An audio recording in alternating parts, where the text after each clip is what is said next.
জান্নাতের 8টা দরওয়াজা, সব দরজা দিয়া ডাকবে, আসো জান্নাতের হুর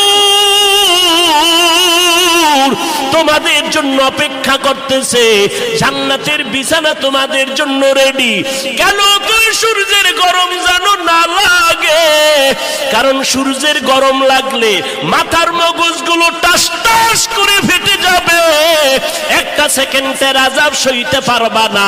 আসো, কোনো হিসাব নাই, জান্নাতের 8টা দরজা খোলা, কোন দরজা দিয়ে ঢুকবা? আসো।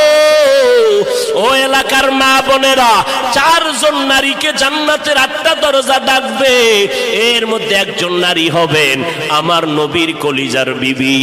2 জন স্বামী বিদায়ের পরে বিধবা 40 বছরের নারী খাদিজা রাদিয়াল্লাহু তাআলা আনহা।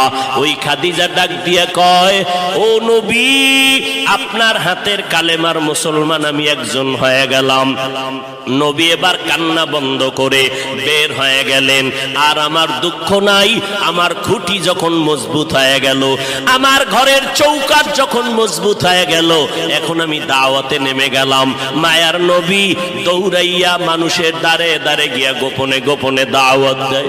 হাঁটতে হাঁটতে হাঁটতে হাঁটতে আমার নবী পাথরওয়ালা জমিন পারাইয়া তায়েফের ময়দানের কিনারায় দাঁড়ায় কয়, তোরা আমারে চিনোনি, আমি মক্কার মুহাম্মদ, আমি এক আল্লাহর দাওয়াত দিয়ে আসছি, গ্রহণ করো।